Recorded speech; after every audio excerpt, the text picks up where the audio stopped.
నమస్కారం అండి. నా పేరు విష్ణు చరణ్.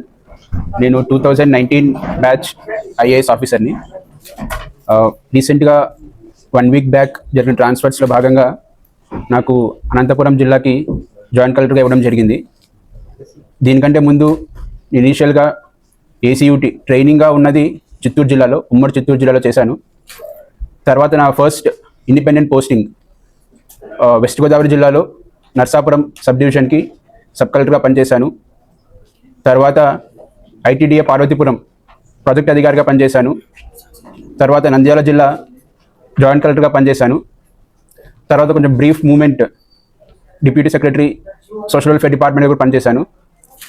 ఇప్పుడు ఇవాళ అనంతపురం జిల్లాకి జాయింట్ కలెక్టర్గా బాధ్యతలు తీసుకుంటున్నానండి.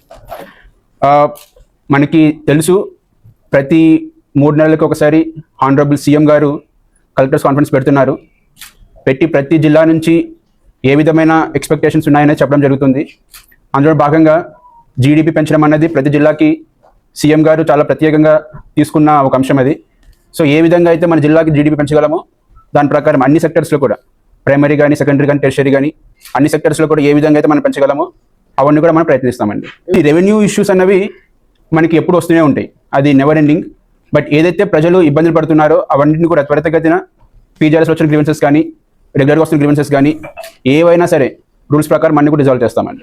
చెప్తున్నాను కదండి, మనకి రెవెన్యూ మనకి ప్రతి పీజీఆర్ఎస్లో కూడా ఆల్మోస్ట్, అంటే హానరబుల్ సీఎం గారు చెప్పేది ఏంటంటే, ప్రతి పీజీఆర్ఎస్లో కానివ్వండి, స్టేట్ లెవెల్ కానివ్వండి, ఆల్మోస్ట్ ఒక 70 to 80% గ్రీవెన్సెస్ అన్ని కూడా రెవెన్యూ పైన వస్తున్నాయని చెప్పడం జరుగుతుంది. సో మన జిల్లాలో పరిస్థితి ఏంటంటే ఒకసారి నేను రివ్యూ చేయాలి, ఇక్కడ ఎలా ఉన్నాయి సిచ్యువేషన్స్ అన్నది. సో దాని ప్రకారం ఏదైతే మనం రెవెన్యూ సమస్యలన్నీ పూర్తిగా రిజాల్వ్ చేయగలమో అప్పుడే చాలా వరకు ప్రజలు కొంచెం హ్యాపీగా ఫీల్ అవుతారు. సో దాన్ని దృష్టిలో పెట్టుకొని ప్రతి గ్రీవెన్స్ని కూడా చాలా జాగ్రత్తగా రూల్స్ ప్రకారం రిజాల్వ్ చేస్తామండి. ఒక్కరికి డ్యూటీ చార్ట్ ఉంటుంది, ప్రతి ఒక్కరు చేయాల్సిన పనులు ఉంటాయి.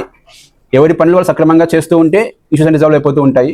సో ప్రతి ఒక్కరికి మోటివేట్ చేస్తూ, ఇన్స్పైర్ చేస్తూ, వాళ్ళకి ఏదైనా సమస్యలు ఉంటే అవి రిజాల్వ్ చేసుకుంటూ ముందుకు వెళ్తామండి. థ్యాంక్స్.